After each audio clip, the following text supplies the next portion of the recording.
So essentially, what you did is you found all these trails from Helaman to Haven in the free cities of Demote that led you to Ereric's mansion while you're searching for these kidnapped children.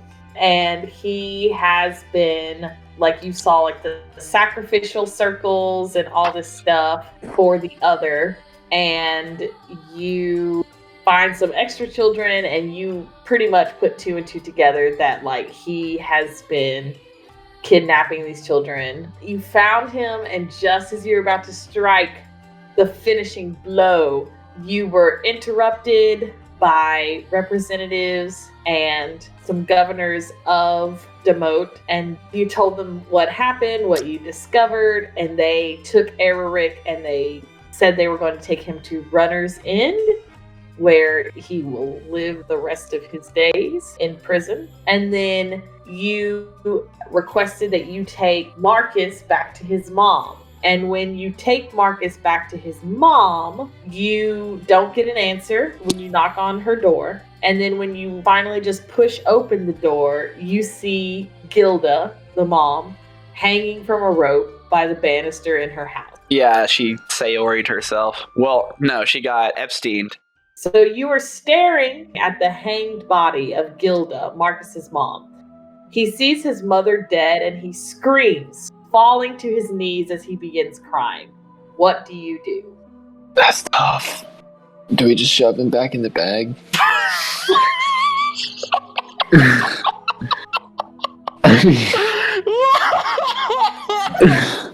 He doesn't have like that fancy collar anymore. Y'all took it. I mean, I guess you could put it back on him, but... Yeah. No, never mind. Intrusive Thoughts, D&D edition. I don't know, man. Yeah, that's tough. You know, maybe we should, like, just take a second to let him, like, mourn. Okay. Yeah. I say somebody kind of, like, get him out of the house so he's not just, like, staring at that Mm-hmm. while we try to figure out what the heck is going on. Like, Let's somebody see. stay with him outside and, like... Yeah, I mean, Let him Synura has a way with words. I think she could maybe... Yeah, I'll stay with him outside. Mhm. Okay. So you stay with him outside, and he is just inconsolably crying. He is, like, screaming and just losing his shit when he tells you that his mother was, like, the only family he had. And so... Damn. You Synura, you're kind of pondering over what to do with Marcus now. On the inside of the house, what do you guys want to do? I loot the body. No. Bees! There is a bag of bees! No. That's so perfect. I think we should, like, investigate. Maybe see if there's any clues around the house as to what happened, or maybe if there's any sign of struggle. I agree. Investigation check for me. Both of you. Nope, no, nothing on my end. What am I doing Looks again? like she just- Investigation? Investigation. Okay. So you kind of look around, you're looking for like a sign of struggle. You don't see any signs of struggle anywhere in the house. Everything looks pretty where it is. There's not really any dust in the house. Like it looks like what's going on. Roll me a perception check. Oh, heck. Now that is my specialty. Rolls a fucking 9. Yeah, gets a 9. Shut up. We should let Synura be in here. This is what you notice.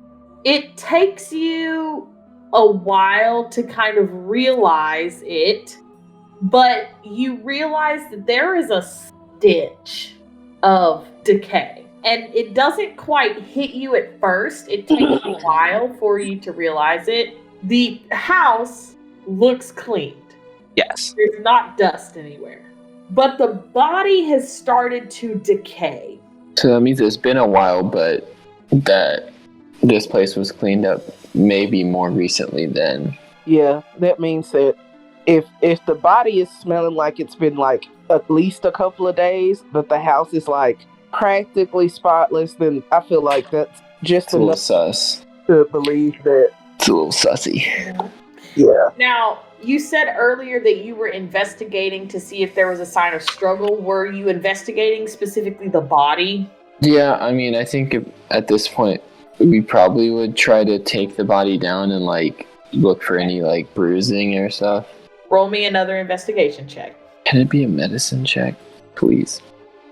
No, you're looking for something. On a body! Fine. See, there you go. Let's 14. go. Crit mattered. Okay, both of you are kind of checking over the body, and you both are kind of noticing, you see it on her ankles first, and it kind of hints at you to kind of look further.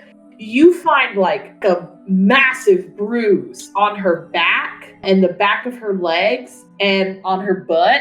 It's just like dark, discolored skin. You also notice that there's not any bruising around her neck. And also, as you kind of look closer, her skin looks slightly blue. Okay. Yeah, somebody definitely put her there because After it would have had to be after she was dead, right? Because yeah, it's just that's why there would be They no put her- bruising. And- So we gotta figure out how she was killed then. You don't see any other bruising, so like you can't really think that it's like blunt force trauma.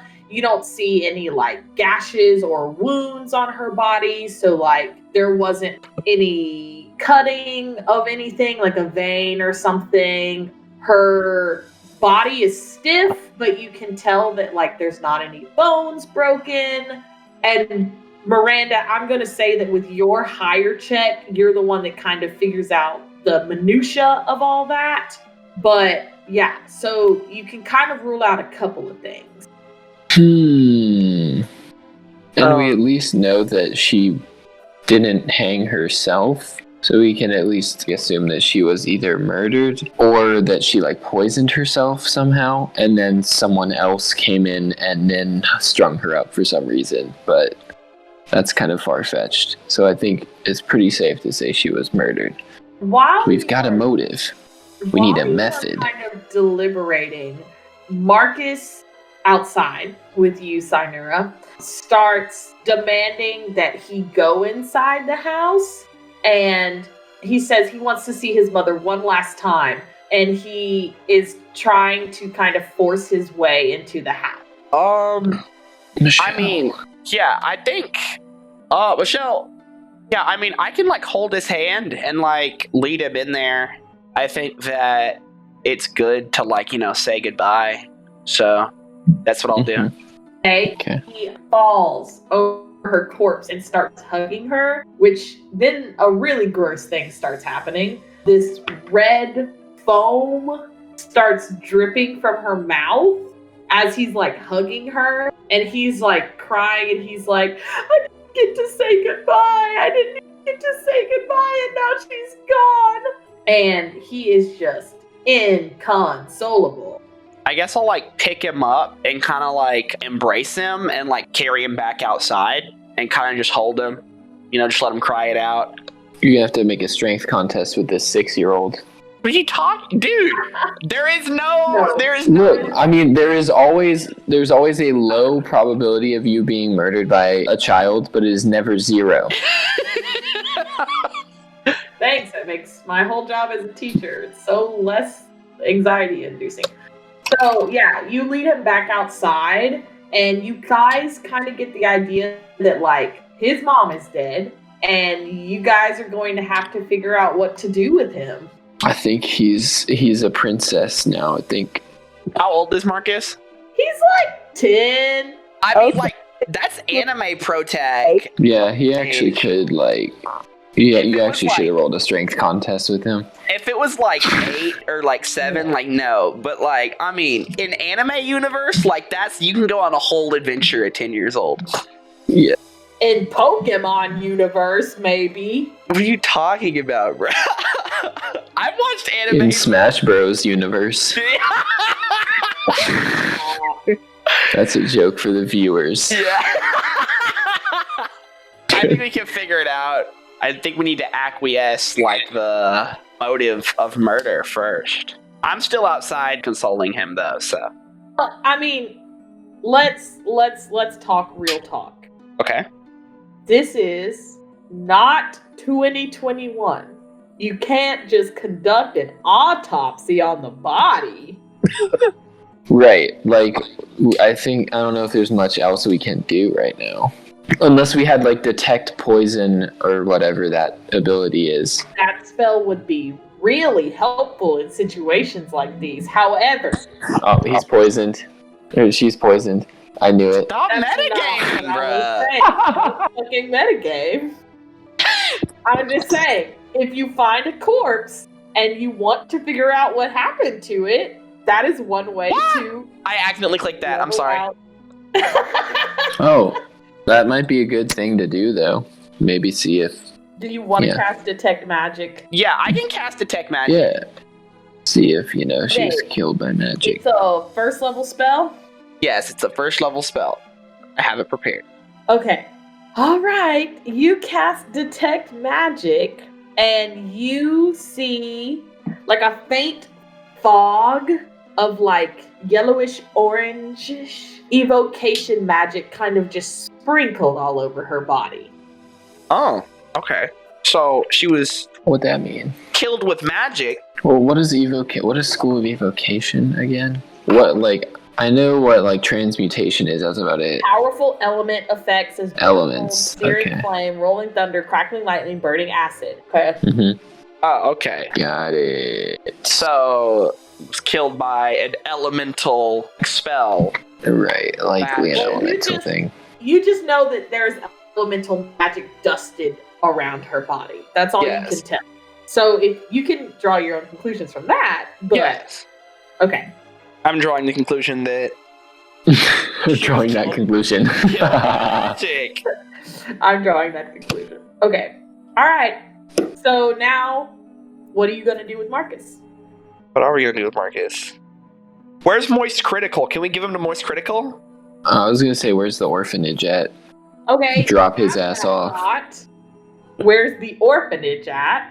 You remember that in this town, there was a church that seemed very helpful at bringing back Synura when she almost got yeeted by a dire bear.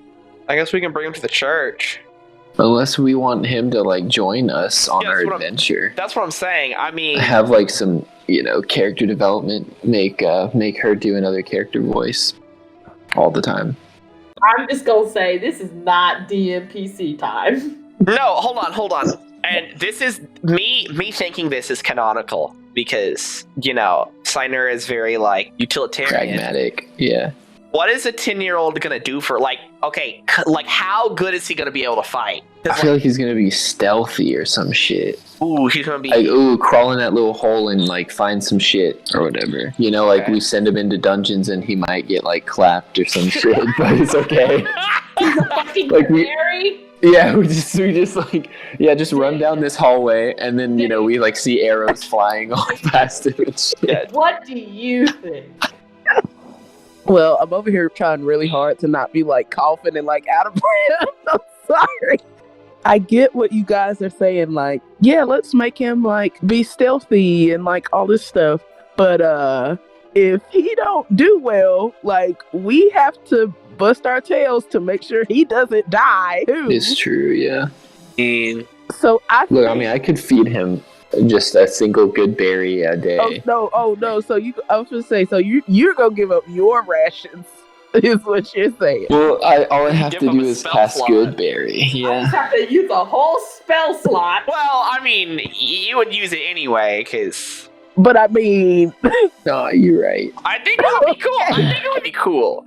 Right? Yeah, it would be interesting, and we could, maybe train him into a badass ranger, cleric, rogue hybrid boy. What are you talking about, bro? He's gonna He'd be stealthy, but a sniper, but also really finesse. What the fuck are you talking about? No, he's gonna be what is he gonna be? He'll be the ultimate ninja, dude. No, he's gonna be What gonna should be we? your tank. Finally, you guys get one. That's what I'm saying, bro. He's gonna be our barbarian, bro.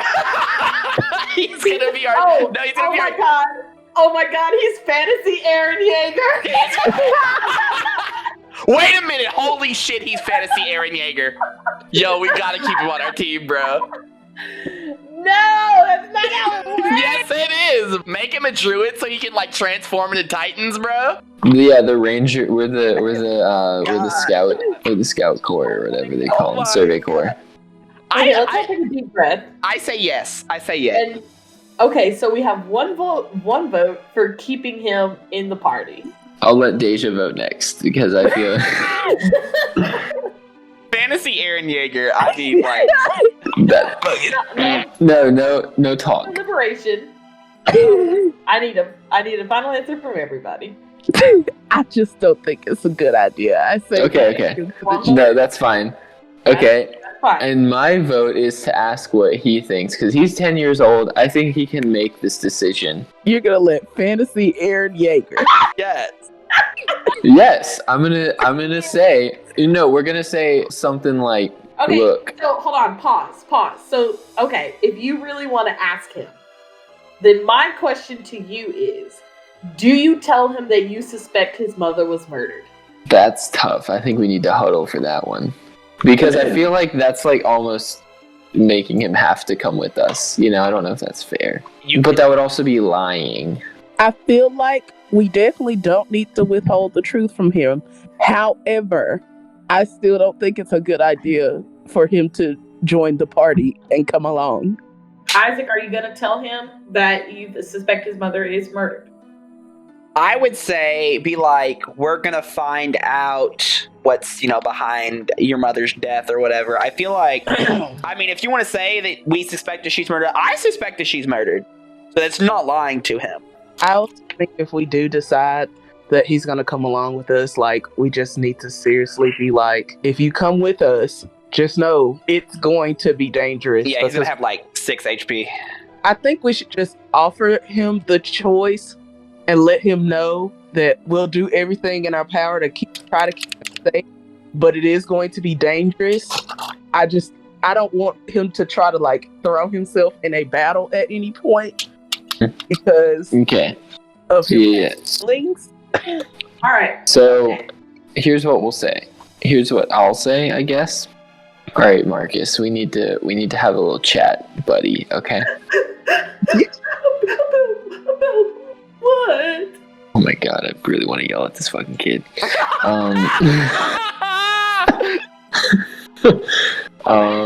you on a party expedition. Yeah, he's like fucking mentally wrecked. Should we wait for him to calm down? Like, I think someone's gonna have to give Marcus the same conversation Giyu gave Tanjiro when like his family got the axe. Are we going to the tavern or whatever? yeah, I mean, I think that it's a good idea to like, have him chill out while we, Morty, while we, I don't know, figure out stuff, and then we can like try to talk to him. You take Marcus into the tavern. It's very sparsely populated. There's only a couple of people, and he kind of goes catatonic as you're walking through town. And you hear people being like, oh, Marcus, you brought him back. Do you need directions to get to his mother's house? I bet she will be extremely pleased to know that he is returned. What do you even say to that? Like, he's obviously like in a state of such like sorrow. Like, we can't just be like, yeah, so about that. But that won't be necessary. We were just stopping here to get him a good meal before we send him home. Okay. So you reach the tavern. You order a meal for him, and he does not touch it. But he does seem not calmer, but like I said, he's just kind of staring at his food, and he's not like crying anymore. Did they comp our meals because we saved Marcus? Yes. Good. Oi! Yep. Someone had to say it. All right, Marcus. We gotta have this little talk. So, when boys turn your age, they start maybe looking at girls a little bit differently. And Just know that Roki is looking at you with a look. No, this is not in character. This is not in character. Nah, record. Okay, never mind. Decent bit. Yeah. Okay, Marcus. Well, you know that we're like some cool adventure people, and we're unfortunately gonna have to, continue on. We do want to get to the bottom of your mother's death, but there are also other things that will be. If you had brought me back earlier, then maybe she wouldn't be dead. Okay, noted. But we are going to probably continue on our way. But you're a big boy, so we wanted to see what you thought about where you want to go now that you're on your own, big man. Okay, so here is what will happen. I am going to roll a d6. Are there 6 options? No. If it is even, how about y'all choose? What will happen if it's even? I mean, I think even he comes with us odd, he stays at the church and we can still check on him or something. Come visit him or something. Okay. Here, pressing the button. Alright. He goes, I need to stay here. I need to get stronger. Damn. And Anime bro tag. I need to figure out myself what happened. So thank you, but I think that I can see myself out. And he stands up, hasn't touched his food. He walks to the door and he turns and looks at you and then gives a small wave and then walks out of the door. So you decide to leave the tavern. And as you begin to plan your next move, a royal convoy makes its way towards you. You see an escort flying royal banners, and they stop in front of you. And when the security line of the guards parts, you can see your parents. So Roki's father and mother are sitting on horses they came to the Yuzu Alliance on months ago for bidding week. Rainforest, Myst's father, is sitting atop his trusted horse, and Algrok and Moby of the Kato Lobby. Wait. Her. Yeah. Your father is named Rainforest, Mako. You know what? Rainforest was taken. No, I'm sorry. They are sitting atop large war horses bred to carry their immense weight. So Is my dad fat? No. I said Algrok and Movik are sitting on large war horses. They're fucking Goliaths. Yeah, my dads are fucking giant as fuck. They need. Oh, you got 2 dads? That's based. Let's go. Yes. Serenity. Bro, I got no moms also. And Rainforest are misty-eyed and in unison jump from their horses and rush to their respective daughters. Serenity is your mom, Roki. Algrok jumps from his war horse gruffly and claps Mallomonas on the shoulder, words unspoken between them, not needed. Movik, the much more emotional of the two, slips from his horse and smiles at Mallomonas. Vilath of Sinzance dismounts as well, and Roki can see his lips tremble as he pulls her into a hug. It is evident that they have all been worried sick about your whereabouts. We thought the worst, Serenity says, and Rain nods as he pats Myst down as if checking to make sure she's really here and really all right. You have gotten stronger, Algrok says gruffly. We didn't know what to think. We're so glad you're all okay, Serenity says, her tears for her daughter free-flowing. It's time to get you back home. Yeah, about. I mean, we still kind of got shit to do. I mean, Yeah.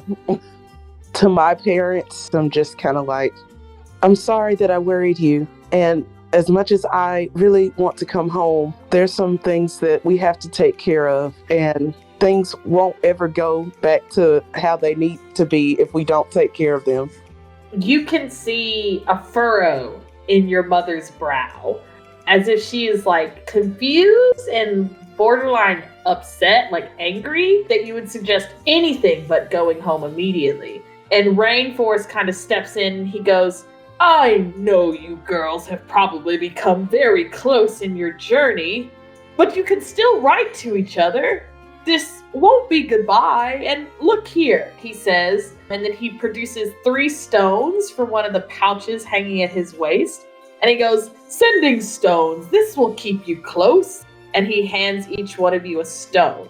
So sending stones are essentially... It's a telephone, isn't it? Phones, yes.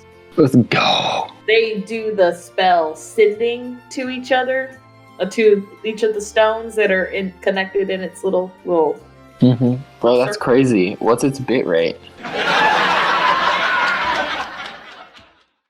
Serenity goes, you will come home. We have waited months. We thought you were dead. Well, someone is dead, and we can't just while we were away, we weren't just walking around having a good time. We were trying to save kidnapped children that no one cared about trying to find. We haven't spent these last few months just toiling around. We've been forging our own path in life. I don't want to speak for these two, but it's been some of the most fulfilling months of my life, even though I wasn't able to be around my family. I really did miss you, but I think we have some unfinished business. Rain looks very proud of you, and Vilath speaks up, Vilath of Sinzance, and he goes, well, I'm not one to tell you not to forge your own path. However, as young diplomats, you also have a duty to our respective kingdoms.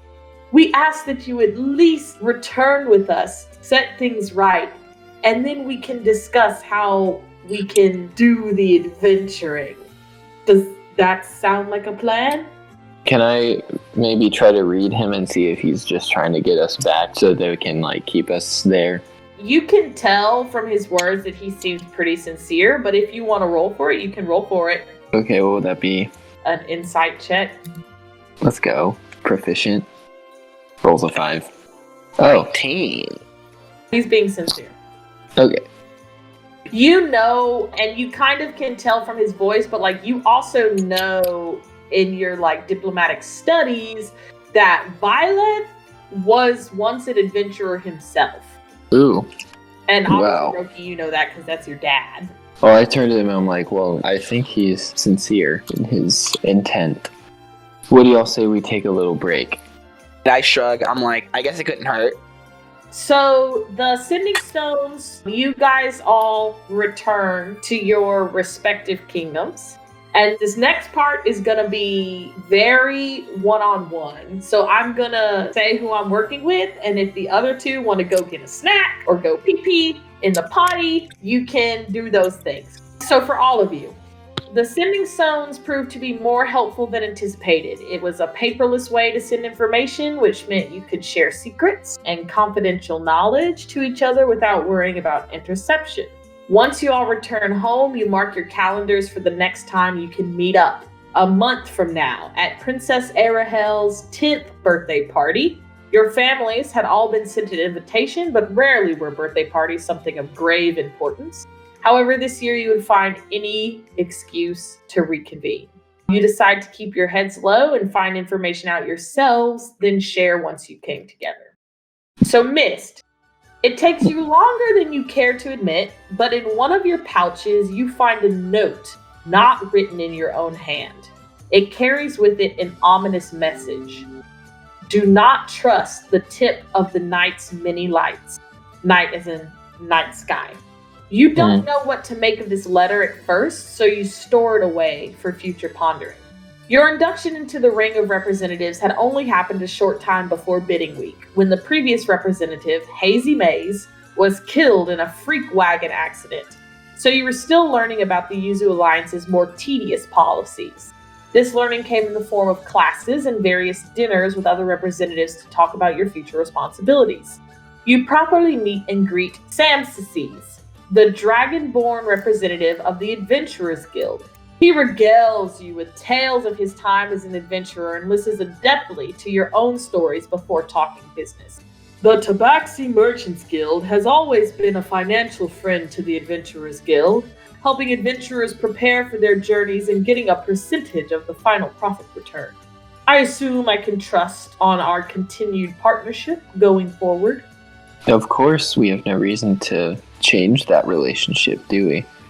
Not quite. No.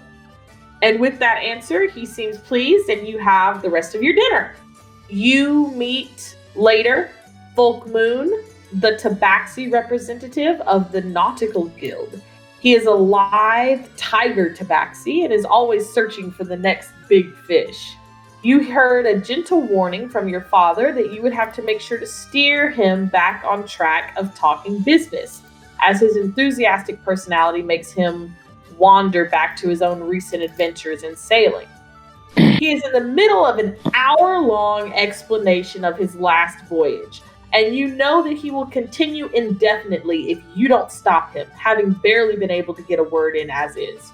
And then, just as I was about to reel in the giant squid, those slimy tentacles reached out and grabbed my mate. I yelled at the beast, "Let him go, or see the end of your days." The squid held tight, and just before my first mate slipped into the inky What's abyss, this guy's name? Folk Moon. God, so would I call him Folk? Yes. I sliced off its tentacle with my sword, quick and clean, just like they teach you on the... Wow, very cool, Folk, very cool. So, back to what we were talking about, an hour ago. I think it, kind of teasingly, right? You did one of your hour-long stories again, kind of thing. Okay. Teasing him. He kind of and takes some of his drink.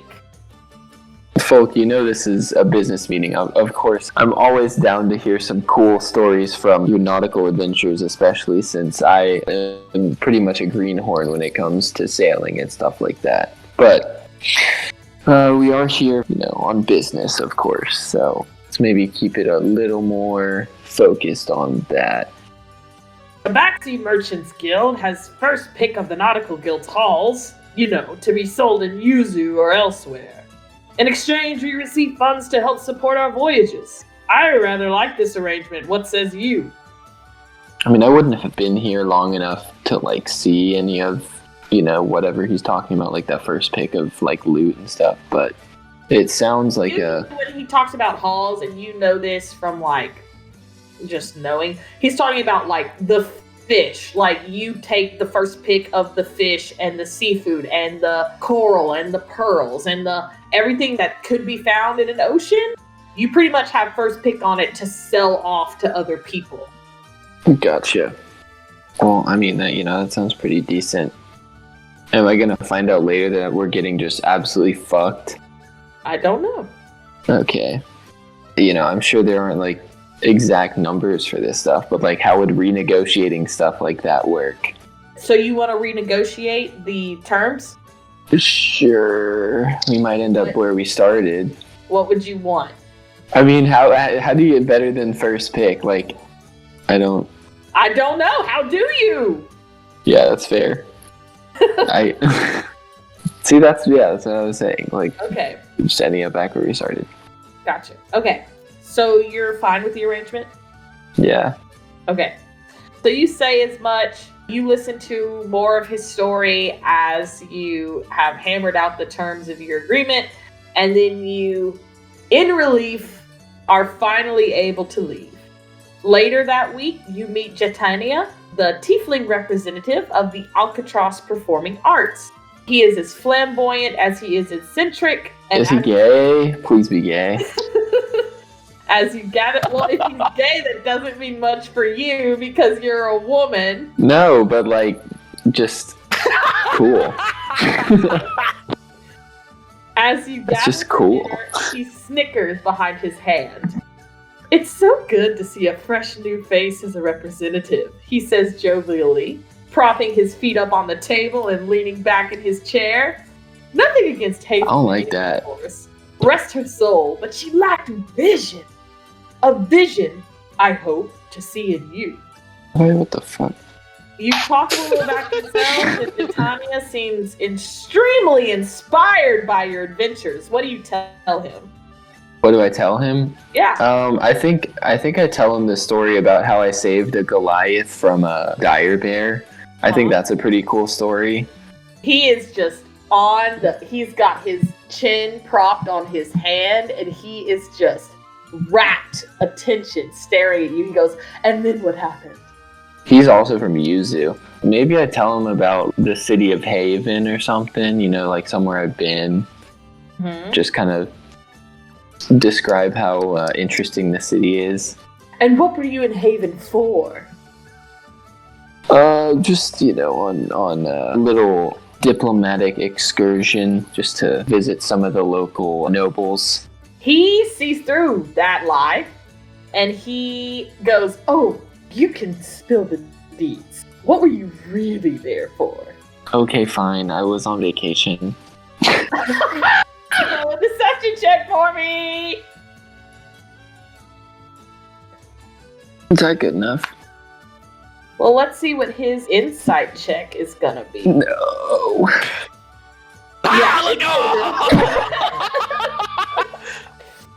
He goes, oh, a vacation by yourself, or did you go with that Goliath friend? Oh, yeah, you know, they were there too. Oh, I love it. 3 noble women. He put you together because they all assumed that you were all kidnapped from bidding week. So you were all together, vacationing in Haven, solving crimes, breaking hearts, finding love. And he claps his hands together. I've decided this story will be the plot of my newest play. I will have only the best actresses play in your honor, of course. So exciting! I haven't felt this inspired in years. Tell me, what do you plan to do next? Can he roll like an investigation check to like figure out if he's a top or a bottom? I already have a guess, but like...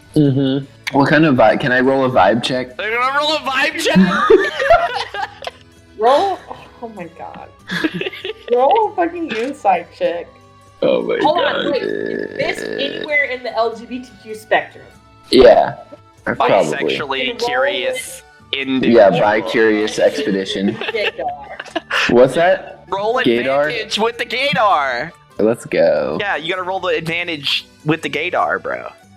Let's go.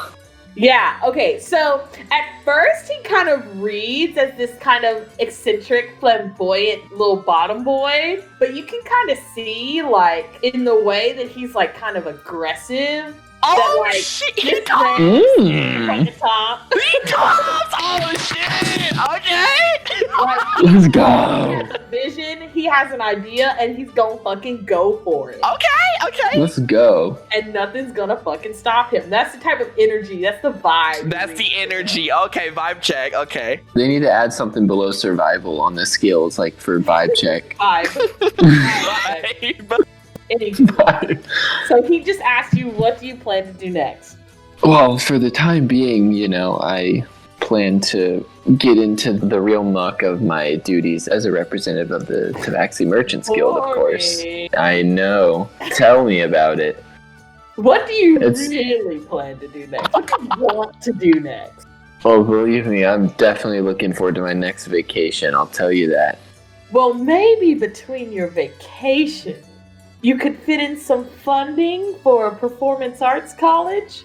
It would be named in your honor, of course. And we would be able to churn out some of the best bards to join the ranks of the representatives. See, I've got it all planned out in my head already. As a sponsor, you would get prime seating in the luxurious theater. Free entry as a VIP into all events by the Alcatraz Performing Arts Guild. And Tabaxi Merchants Guild merchandise sold at every event. Go, bro. My back, I'll scratch yours. By any means necessary. Like them, those Supreme jackets. Are we talking like I am like the person whose name is on the main building of like a college campus type thing? Oh my god, so we're talking like millions. Performing Arts College. Oh, okay, so like I'm like the fucking so fucking stupid. Like my name's so ugly, I really should say no. Like, oh my god. You know what I'm gonna do? I'm going to say yes, but I'm going to say I would actually like to name this in one of my best friends' honor, the Princess Roki of Senzance. thing. Yes. He goes, I mean, certainly, what a selfless act of devotion. I ain't gay for Roki, but I just don't want my name on it because, like, I don't know. I am so confused. Why Oh, my put on something? Now, I would only need a small loan of 20,000 gold pieces. God. Am I keeping track of this stuff? Like, how much do we have to spend? What you know about the Tabaxi Merchants Guild finances is that you could arguably spend 20,000 gold pieces on philanthropy, but it would be like your only philanthropy for like a couple years. Gotcha. So this is a big... Yes, this is a big investment. And, like, the stuff with the pirates and with the adventurers, that's, like, stuff that makes us money. This is just kind of, like, charity, basically. Yeah, philanthropy. Yeah. I mean, like, he gave you some incentives, but It's true. It's not going to be like a cash cow. Oh, sure. Of course not. But it's good publicity, that's for sure. It's good publicity for Roki. You know, why not? You know, you gotta support the performing arts. He goes, I can count on you. You are truly a woman of vision. And then he Flattery. stands up and he goes, I will not let you down. This will come to fruition and it will be lovely. I'll get you the paperwork right away. We can sign this into existence and a performing arts college, the nation's first. And he leaves you. Cool. So, Hilda Fangbattle, the dwarven representative of the Scholars Guild, has little to no time to meet up with you, but she congratulates you on your post and assures you the construction of Alcatraz's new grand library is making great headway. Aaron Hargrove and Wine had both been out on their own respective journeys and gave you their word they would meet up with you as soon as they returned. You figured you could wait to speak with the Farmers Guild and the representative of the other. Elroth was tricky to track down. He seemed as stagnant as a rushing river and as easy to pin down as wispy smoke. He was elusive and sought not your company, saying he had no need of the Tabaxi Merchants Guild. Your final meeting with Aramar Belfrost continuously got postponed or rescheduled. You would see each other in passing, and he would give you a nervous smile and a wave, but some business always had him whisked off to another duty. Is that the guy I flirted with? Yes. Lamau. During one Awkward, of your bro. daily diplomatic That's training courses, your instructor tells you about the points on the Yuzu Alliance crest. Each point, she says, represents one of our branches of government. The eyes of the lion represent the farmer and nautical guilds, as they are always looking out for us on land and sea. The nose is the Scholars Guild, as that branch is shrewd for information and knowledge. The mouth, the Performing Arts branch, as it speaks for our country in many ways government cannot reach. And each point of the star represents a branch. Oh, the star, radiant in the night sky as a gleaming source of light. The bottom points are the Tabaxi Merchants Guild and the other. They serve as the foundation for the star. The left and right points, respectively, are the Elven Spellcasters and the Adventurers Guild, as they serve as the arms for our government. And the very tip of the star is the Security and Information Branch, all-knowing and ever-watchful to keep our country safe. Damn, bro, this is literally 1984, bro. Oh my fucking goodness. Every time the government does anything. Okay, so You're good. Oh, Okay. Next, I will do Roki. Hello. Okay, so the trek home to Senzance is long and arduous, but you admit to feeling a little relieved when you see Orianna, excited to tell her of your adventures and to sleep in your own comfortable bed. But instead of wanting to hear your tales and successes, your parents, specifically your mother put you on lockdown, terrified of what else might happen to her daughter if she isn't careful. You know that in truth, the political unrest in the kingdom of Sinzance is bothering her and making her a smidge paranoid, but it doesn't make it any less frustrating to have your freedoms all but stripped away. Orianna serves as a wonderful outlet, teaching you more of her ways and thievery, going so far to even help you sneak out of the castle a few times. On one of your ventures out, you slip into one of the more impoverished areas of town. Roki, you've been here before, but you've never slipped in as a commoner. Your hood is pulled up to hide your telltale features as the two of you snake your way through the late night crowd. People are slumped in the streets, passed out for one reason or another, and those left wandering are enjoying the meager nightlife this sector has to offer. Clubs and bars are open, and Orianna tugs your sleeve, leading you to a small building. When you walk in, it seems like a normal tavern, with cots laid out around the hearth for people to sleep, but there is the thud of music you've never heard coming from somewhere. Raven's breath, Orianna says, and the bartender nods, leading you to a storage room and pulling back a shelf to reveal descending stairs. The music is louder here. You can hear music that you've never heard before thumping loud as you descend the stairs. It's got grating sounds and a strong beat that sits heavy in your chest. Ready for a night of freedom? Orianna asks as she opens the door and reveals an underground club. Wait, y'all go to the club? Y'all don't come in. There's a dance floor where people's bodies are writhing and grinding on each other, tables standing around the sound of the underground structure, and a large bar made of glowing blue stone in a circle in the middle with many bartenders looking slick and stylish as they serve patrons. In alcoves around the room, there are luxurious couches with languid figures sprawled on them as they indulge in one vice or another. Orianna begins walking towards a table. What do you do? I'm going to follow her. Okay. This is my first time here. So you follow Orianna to the table. As you guys make your way to the table, a waitress who's also dressed very slick and stylishly makes her way towards you, and she takes your drink orders.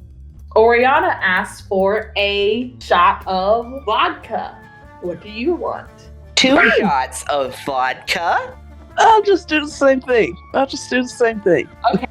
So she goes back to the bar to prepare your drinks, and she brings it back to you, and Orianna does the little thing where she taps it on the table, taps it to your glass, and then shoots it. Roll, Tide, roll. No. Yes. Yep. After some time passes, a snively looking man walks past your table and places a sack on the table nonchalantly. Orianna takes the sack and smirks. What? What are you grinning at?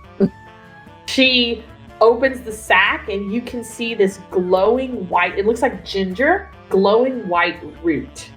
And she goes, "This here is a poison known as ghost root.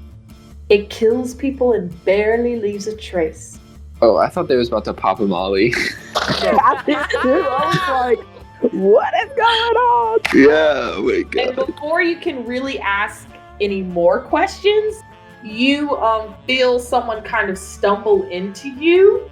And when you turn, you see a familiar looking tiefling. Bro, no way! You see that it is Timothy, the merchant that helped you get to Hilleman months ago. Timothy! And he goes, "Oh, Miranda, right? Pray tell, to what do I owe the honor of meeting you here?" Let's And fucking you go. know that the use of your alias is used so that he does not reveal who you are. Because remember, he knows who you are, but he's not revealing that here. You're right. I'm just checking the scene out. Not much going on. I mean, a lot going on, but not much going on. Orianna kind of looks between you two and sees that you don't seem on guard. So she is not on guard. If that makes sense. I mean, she's on guard a little bit because she is your... Because she doesn't know him. Yeah. Yeah, and she doesn't know him. But, like, when he bumped into you, you saw her kind of, like, flinch and, like, reach for her dagger. But, like, when you realized that it was Timothy, and, you know, it... Like, down. Okay. I kind of gesture him to, like, come on, come have a seat with us. Come over here. And he does. He seems really excited to catch up with you, to see what you're doing. And he has like a it's literally on fire, red drink in his hand. And he sets it on the table and he is like, you know, he clasps his hands in front of him. He goes, well, this is definitely a good spot for the nightlife. I don't quite like to reveal all my cards, but I'm here for the nightlife as well, and also a little bit of business, if you catch my drift. And he does like the little and does like the little elbow. Business? What kind of people are you doing business with out here? Oh, I just meet with a couple of clients, you know. And Orianna kind of nods. Bro, is he an accountant? Yeah, he's a fucking accountant. No, he's not a fucking accountant. He takes a sip of his drink and he goes, you know, outside of the merchant thing. I go like, merchant by day, to try to get him to like tell me what it is. Whatever by night. Like, what are you doing? Accountant by night. He just kind of laughs and he goes, yes, something along those lines. I can trust you, surely. And he slips a coin across the table and he just leaves it sitting there. Orianna kind of inspects it first before letting you touch it. It has smooth sides on both faces, so it is like a blank coin. If you're ever in need of a merchant. And then he takes his drink and he slips off into the crowd. I'm sure Orianna's like staring at me like, who the heck? Right. He goes, someone I assume you met on your adventure. Yeah, Timothy. He helped us out a whole lot. Oh, well, good. And then she remembers that she has the ghost root in her hand, and then she kind of like nudges you and like tells you to look at it again. Don't touch it. But this poison is one of the best. You will definitely need to know this if you want to continue your life adventuring outside. It may come in handy. Days after someone has been killed with ghost root, the body takes on a blue tint. Normally, it's not noticed as people tend to bury bodies before the blue tint is discovered. Freaking do it! Is a blue tint body the only symptom? It does make the blood congeal, so the blood gets thicker, and it tends to sink more, if you know what I mean. Would it get a foamy texture? Oh, I don't know about that. Any victims I've ever used ghost root on, I never quite stick around long enough to figure that out. How many times have you used it? She kind of giggles and like puts her hand over her mouth. She goes, no need to worry about that. Since it turns the body blue, could it cause like some bruising or anything like that? She kind of ponders for a moment and she goes, not actual bruising. However, if I were to give ghost root to someone who is standing straight up and down, then all of the blood would pool to their feet and it might look like a bruise. So is this a type of place that you would get this? In all honesty, in Sinzance, there are few places you could get a poison like this. It's extremely rare due to its nature of being nearly undetectable. But what makes it the most rare is that this root is only found in Edhill. It absorbs the magic that exists there, and it makes it more hardy and even more deadly. And you know that Edhill is the kingdom that all of the wizards, like the magic, you can't get in unless you're a magic user. Oh, snap. And that they're super secretive. Like, the only shit you know about Edhill is that there are two cities, Warshog, the capital city, and Runner's End, where the largest prison system in the world is.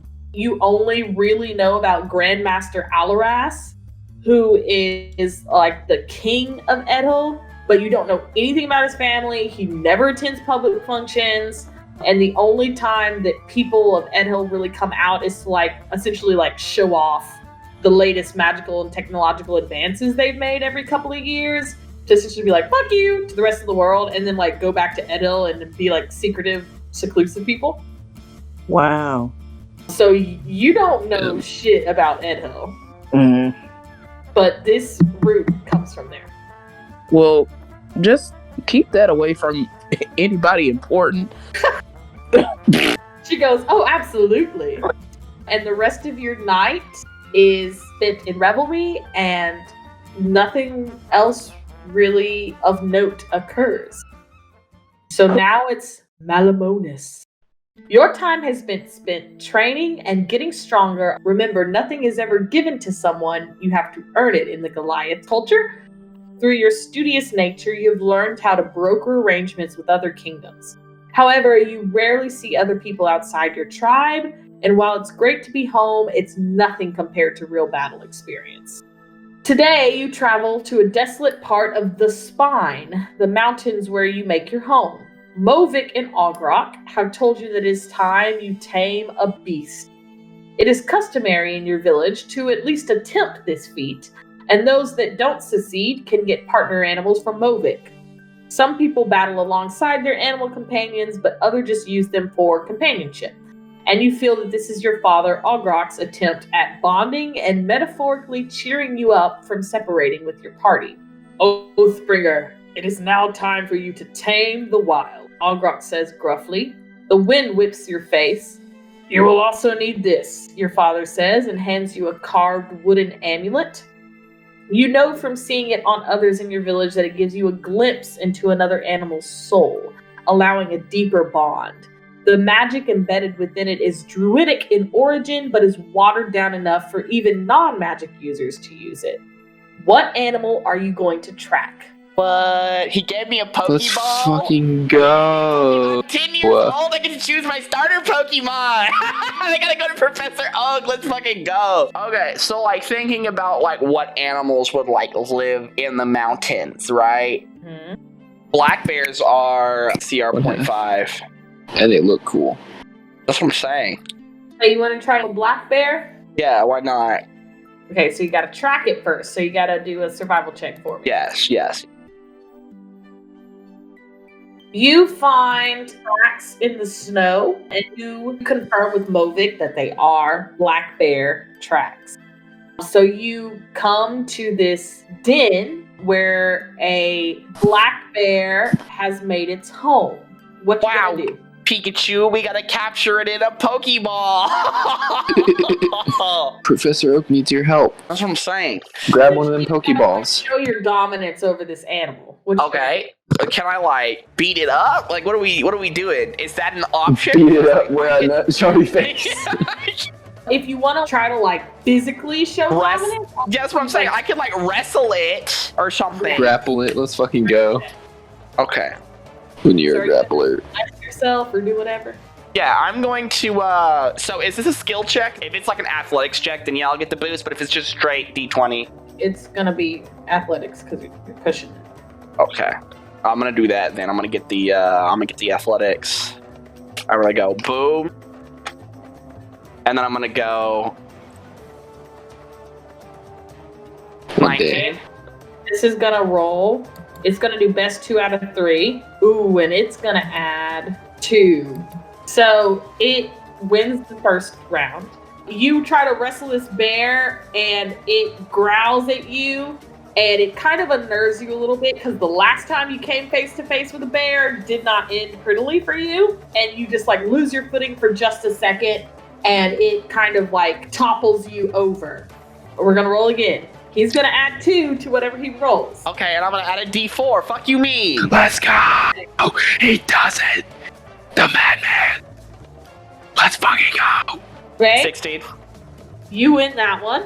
Let's go. Okay. He's fucking nuts. He's going crazy. Toppled you with, flips the bear over, and you kind of wrestle it to the ground. And finally, our last roll. Please. Bro, don't get... Is he about to reverse sweep? Hell yeah! Hell yeah! Hell yeah! Did he crit? No, it's the amulet, the wooden carved amulet, get a little warmer, and it starts glowing with this green light. And the bear's eyes start glowing green, and it just calms.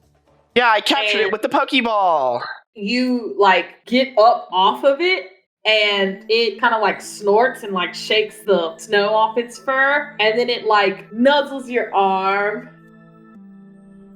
Yo, did we just capture Play Pokemon? Kuma Crit from mattered. Tekken, bro? Oh, fuck yeah. And Lovick goes, that was an amazing battle of strength. It was nothing really. Oh my god. Damn, bro, and the taunt at the end. Absolutely brutal. Nearing the time you would leave for Princess Arahel's birthday celebration, a puff of smoke appears in your room and you hear coughing. A hooded figure stands in the middle of your room, and before you can react, it quickly pulls back its hood to reveal Stand user. Aramar Balefrost, the Yuzu Alliance's representative of elven spellcasters. He looks worried and fearful and looks around the room before waving his arms outright, sealing the doors and windows with magical light. Wait, is this Mallomonas right now? Yes. Okay. Okay. Just making sure. You are in grave danger, he says in a hurried voice, and not just you, but Myst and Roki too. I'm ashamed to say that I cannot share any more intel as to why, but you must believe me. Be wary of other nations and their ties. I beg of you, he says, and then you see his cheeks kind of color slightly. He goes, please protect Myst. Let's fucking go, that's my boy. Disappears into the night in much the same way he entered, after leaving you an ominous message. Okay. I like Bro. rustle around in my belongings and find the sending stone, and I would try to see if I can like. The girls are online. Yeah, if the girls are online in the DMs. In the girls Discord, in our Discord server. Yeah, are the girls See if online we're- right now? I mean, What time is it? That's not quite how it works. It's sending. It uses the message sending. Oh, so it goes in their brains. Yes. Oh, okay. I like pick up the sending stone and I'm like, Aramar just appeared in my room and he said that we're all in grave danger. He told me to be wary of the ties that different kingdoms have. I think that it might not be safe for us to stay at home for too much longer. When Myst receives this, she's kind of like, damn, like, why didn't he come to me, bro? Like, that's kind of some bullshit. So, what happens next is the Ardonian Princess Arahel's birthday celebration. Nothing of note happens up until then, and you are eagerly awaiting to share. You know, Roki received the information about the ghost route, and you guys are eagerly waiting to just see each other again and to potentially plan an escape. I promise you, this is gonna excite you for like no reason at all. You roll up to the place. Yo, this place is cool as fuck. Yo, what the hell? You meet up. You kind of wait outside until all three of you are there. Your parents think nothing of it. They think that you're just trying to gather again, to share, to explain what has been happening. But before you can kind of get into the meat of it, you notice Father Noel walking towards you with a warm smile. May I speak to you three for a moment? Absolutely. A man of God is always welcome among us. Among us. Oh, with the imposter inside. I'm sorry. He smiles wider and he goes, your clarity at handling the situation with Ereric was astounding. And I have received divine word from the other that your days of adventuring are far from over. I have a task for you if you are up to it. Oh no, what exactly did my boyfriend say? Well, can we like do a girl huddle again? Sure. Okay. Girl huddle. I mean, I think that we have no reason not to accept what he's saying because we're in danger. Correct. Yeah, it's an So, excuse to get out. We need to dip as soon as we are all together, which is now before they fucking murk us. So, Yeah. I mean, why not? So you're going along with it? Yes, I am. As are we. Okay. Yep. Okay. You let him know that you're down. And he goes, "We have sent a messenger to Hollyhock. However, on his way there, we lost contact with him. His last known whereabouts were in a village named Devilshire. Demote would compensate you well for your time in trouble." Cool. Okay, cool. And that's where we will end tonight.